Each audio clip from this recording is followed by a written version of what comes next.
Pelosi and the squad are being called out. They're being called out for their hypocrisy.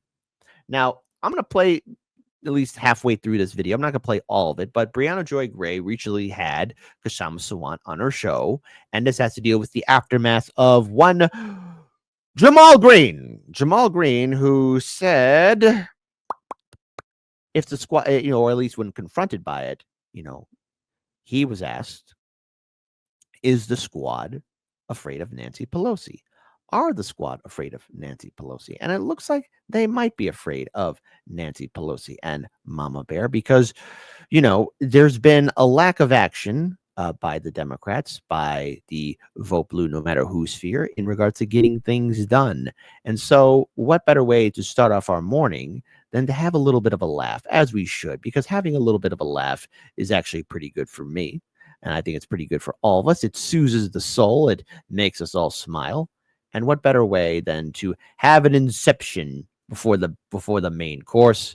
And that is, you guessed it, you believed it, you better hear it. Is the squad afraid of Nancy? Unfortunately, something wrong with them, but there also needs to be reflection of okay, how could we have gone about it differently? Maybe that could be part of the conversation as well. I think that they were scared. I think they were scared of Nancy Pelosi. Yeah. They're afraid of Nancy. Let me read you what AOC said. Wait. Does that mean they're afraid, but does that also mean you're afraid of Mama Bear Nancy? Yeah. It's like, yeah, I'm scared. She haunts me in my dreams. She is the evil deity that's haunting me at night. Hold on, let's actually rewind that a little bit. Yeah. Yeah. Great admission. Yeah. Yeah, indeed. But there's more to this, and that is the aftermath. And so I want to pull this up here and shout out again to Briahna Joy Gray. But this is a video that I think we need to share because all the lies are being exposed. At least as far as I'm concerned, is that we most recently did an episode with former Representative Jamal Bowman. It came out on Monday. If you haven't taken a listen to it already, or if you're not a subscriber, and you've only heard the public 30 minutes of the 90-minute interview that we put for free on Bad Faith YouTube, I encourage you to listen to all of it, because for me, it was a moment that was a long time coming. For years, I have wanted to get on the record and know for sure what was going through the squad members' heads as they had what in retrospect was the largest sort of potential coalition of progressives in the House that we have had in modern history. What their plans were, how much they were willing to act as a squad, and in particular, what their thinking was around the choice not to act on the force the vote moment, given that that was the opportunity where their number would have made a difference because of the small margin that Democrats had over Republicans in the House at the time. Their votes were dispositive. And so the question was what they were going to do with that leverage and that opportunity. And I can't speak for the audience, although the comment section suggests that they felt very similarly as I did, which is that it was dispiriting, if not surprising, to discover that it seems like what was driving at least Jamal Bowman in part, and I suspect many members of the squad, was a sense of interpersonal frustration with various personalities on the internet, that they didn't have the sort of emotional maturity or sense of scope, scale, and purpose to sort of meet the moment. And then after the force the vote moment passed, continued to, I would argue, put misplaced trust in the Democratic Party as an organization that would be more interested in working towards shared goals than crushing the left. And so after that interview, I found myself desperate for a sort of, dare I say, palate cleanser, just to talk to someone who has so consistently had a more adversarial view of politics, and in my view, a much more realistic understanding of what to expect from both corporate parties. So I want to turn it over to you, Kshama. And now I want to pause here because I do want to address the fact of how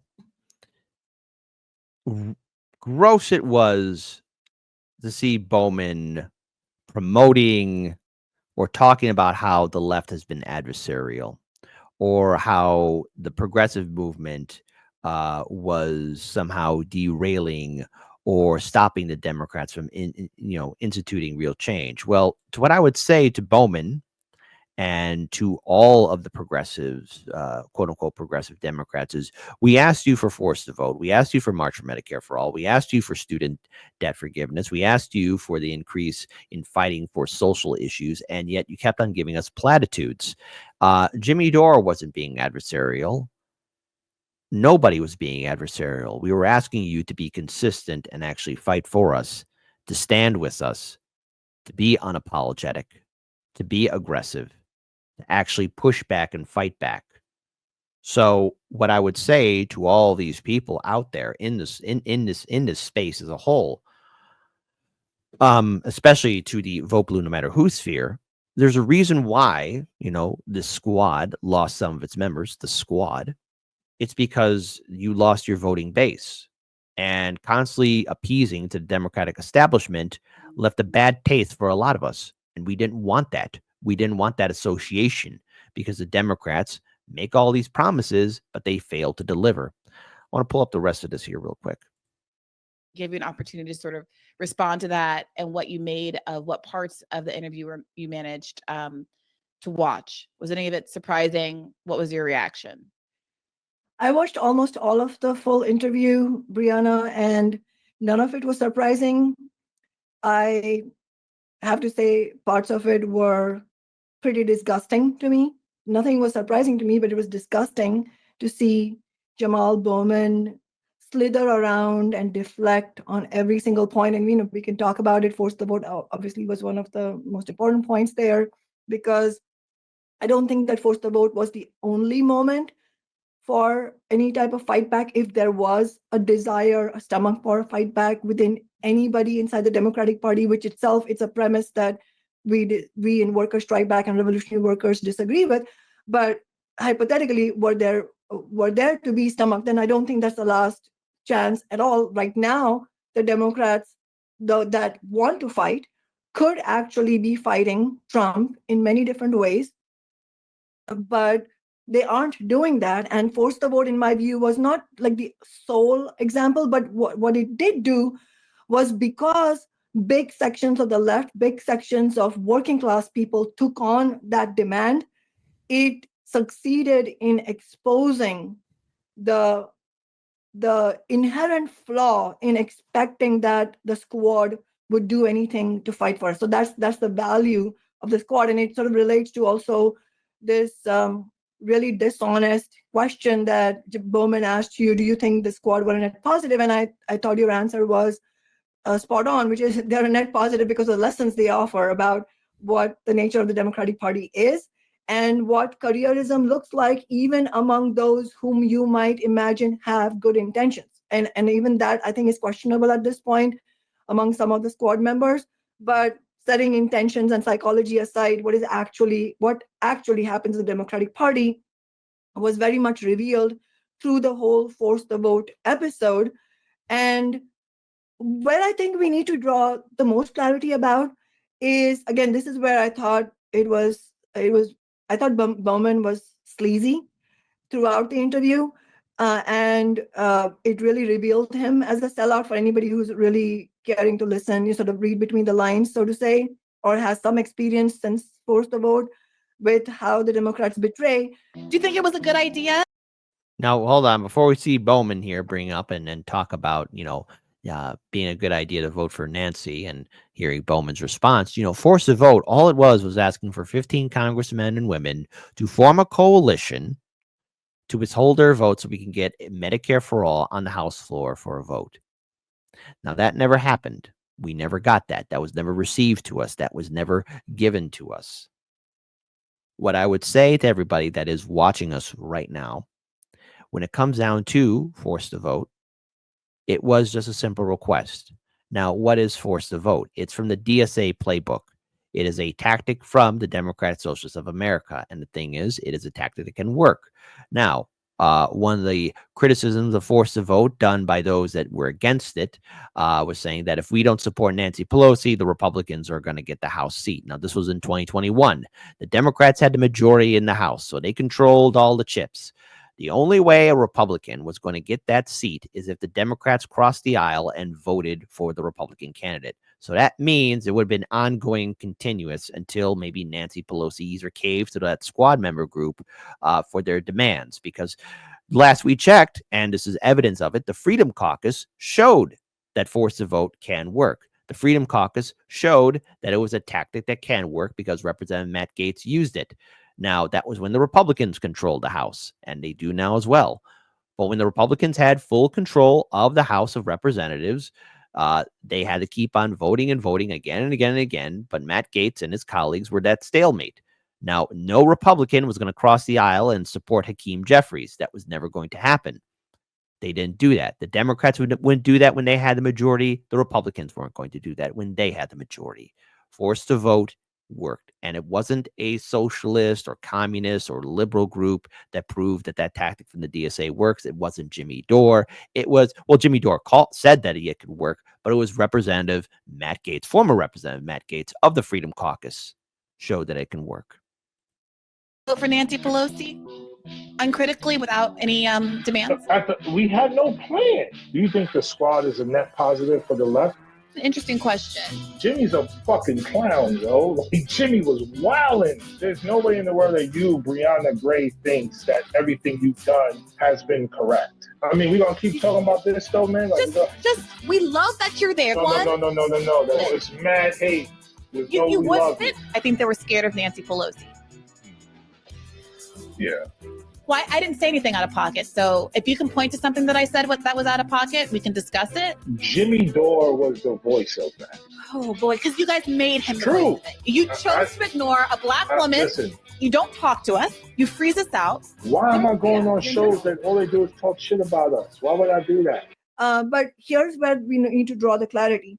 I don't believe, even for a second, that the reason or even part of the reason that the squad did not actually fight on force the vote and completely capitulated to Nancy Pelosi and the Democratic establishment was not because they were upset at Jimmy Dore and Jimmy Dore does not have manners, or, the adversarial left, they don't know how to ask me nicely, and F you if you diss me, yo. This is what, this whole homeboy act that Jamal Bowman had is really insulting to the Black working class and poor people, tens of millions of them who don't have access to basics like healthcare, like affordable housing, decent quality education, safe neighborhoods. So all of this is an act, and really what the reason that they didn't fight on force the vote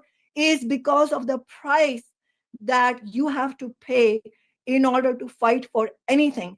And I think this is another level of clarity, which is obviously if you are within the Democratic Party and if you want to fight for working people, then it will make you an enemy of the Democratic establishment, the elite who control the party. But this question is universal, meaning I ran for city council and I won 4 elections as an open socialist. I've never been a part of the Democratic Party. I've never been a member of the Democratic Party. I ran openly declaring that I am against the Democratic Party's allegiance to big business, and we are fighting for working people through our campaign.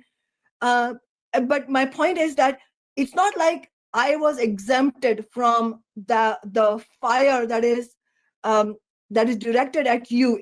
If anybody, whether it's an elected representative in city council or US Congress, or somebody in the labor movement, or an unelected leader in social movements, if you have the temerity to actually organize working people in a fight back, then expect to become enemy number 1 of the Democratic Party and the Republican Party, because both of them represent the interests of the elite, of the capitalist class, of big business, of billionaires, all the way from Bezos to Musk.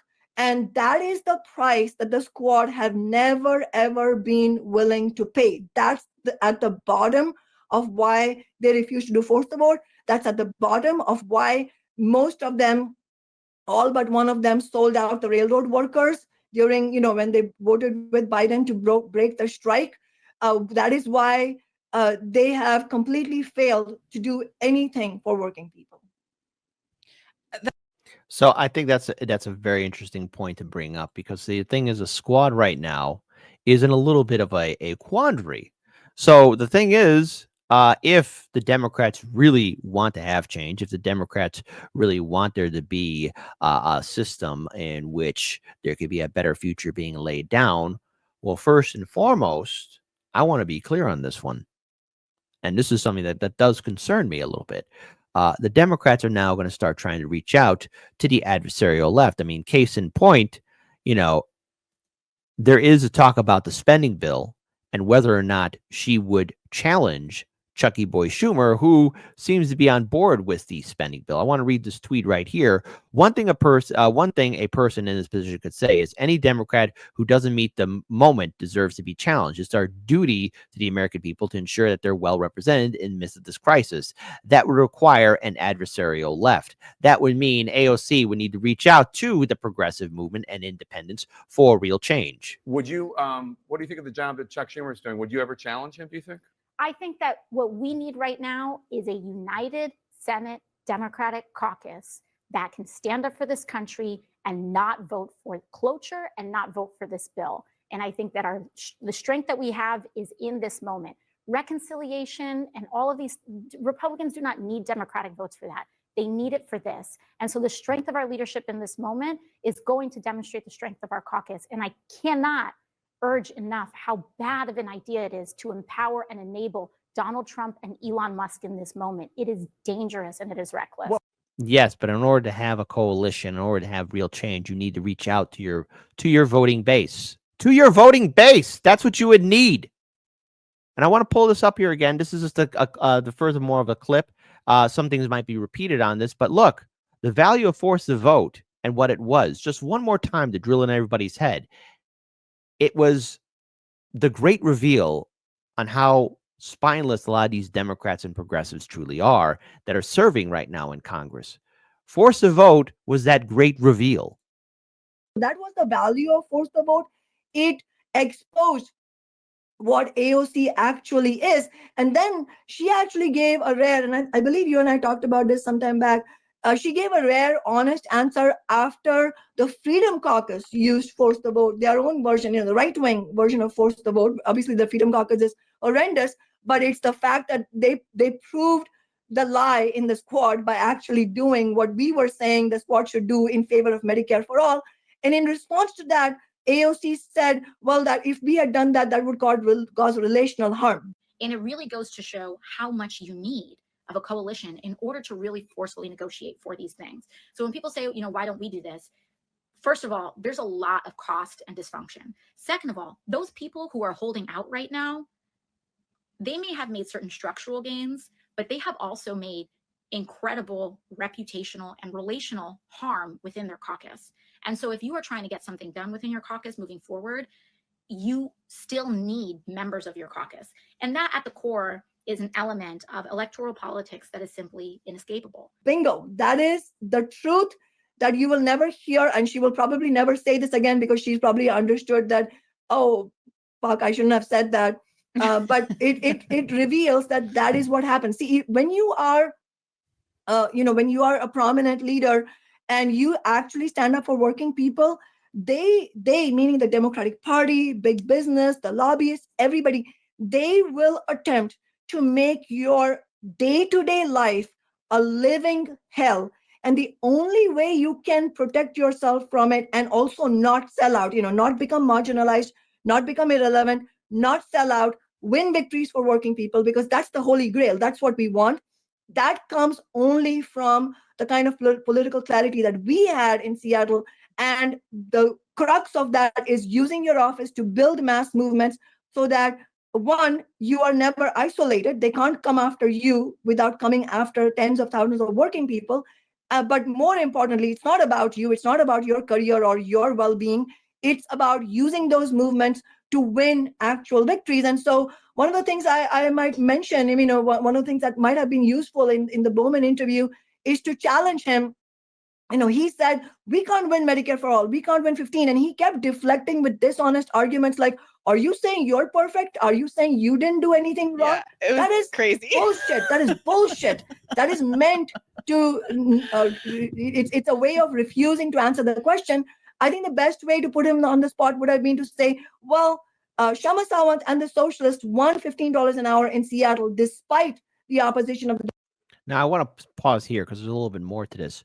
But Kshama Sawant, not once, but a few times had to face tough re-election, and she faced off opposition against both the Republicans and the Democrats in Seattle for her city council seat. And it was the first time, again, Socialist Alternative is not a political party, it's a political organization. And she had to face off against that, which is a phenomenal feat in its own right. I'm pretty sure a lot of third parties like the Greens and Libertarians would like to have gained that ground and more notoriety because let's face, in this day and age, you have to be noticed. You have to stand out the tallest in this crazy world. But the squad doesn't have that. And that would have been a perfect counter, especially towards people like AOC and Jamal Bowman and Rashida Tlaib and Ilhan Omar, all these people who are on the force of vote petition signature.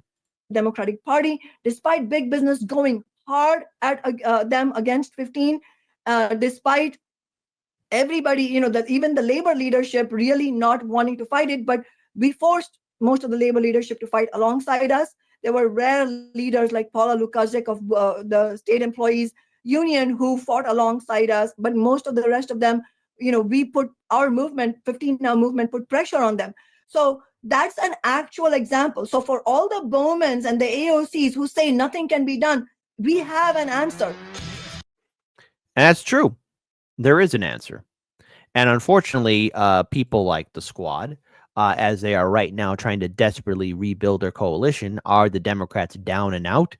No, they're not. They're probably biding their time and waiting until further things go wrong, such as things out of the that are understandably problems that were inherited by the Biden-Harris administration and in turn by all the other previous administrations. It's all an amalgam of madness. We have economic uncertainty. We have the pressure of a potential world war breaking out because of this ridiculous war in Ukraine. We have the political and economic and social instability here in the United States. And of course, you have the political instability and everlasting conflicts in the Middle East.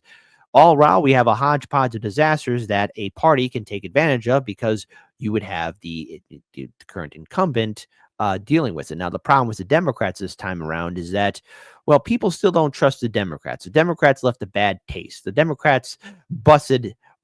No, they let's just say they dropped gas, okay? And now everyone's wondering, well, who did it? And the Democrats are there in the corner with their shocked red faces, hoping nobody doesn't notice that it was them that dropped the gas. But it's true. The Democrats cannot rebuild their coalition. The Democrats have to once again look around and say, hey, folks, give us a second chance. But no one wants to embrace the DNC. And the Democrats, especially the squad and the congressmen and women who are on the force of vote petition, don't want to take accountability. That was their actions or lack of action that was the leading cause for people to truly Dem exit. And is there a wonder why 2024 was an absolute disaster for the Democrats? Force to vote was that great reveal. And yes, we're talking about it 4 years later, but it matters because it's significant. It matters because progressives and independents asked the squad for help. They asked them to do force to vote at the height of a pandemic, and they chose not to do anything. And what does Bowman do? He deflects. He blames Jimmy Dore. He blames Jimmy Dore. There were more people besides Jimmy Dore who were for force to vote. You had, Kyle Kalinske there. You had a lot of other people. You had Cornel West. You had Justin Jackson. You had everybody. I remember when Jimmy Dore did that town hall live stream. Over 100,000 people tuned in for his force to vote live stream. You want to know what the squad said? People like AOC, when it came down to criticism, this is violence. You want to know what the other part of the progressive left movement did? They carried water and formed a shield wall against the Democrats. Because heaven forbid Nancy doesn't get reelected to the seat. It would have been fine. I don't see any Democrat crossing the aisle to vote Republican at the time in 2021. That wasn't going to happen. And even then, March for Medicare for All, they weren't there. What does it tell you? They can't take accountability. They are now going to be asking us for help. You're going to get so many emails from the Democrats saying, give us money, give us money. The action of force to vote and what they did, that's including all the ones on the petition, and that goes for the greater Democratic Party as a whole. You told us you didn't care. But yet I remember when Biden got elected in office, there were all these promises being made, and none of them were delivered.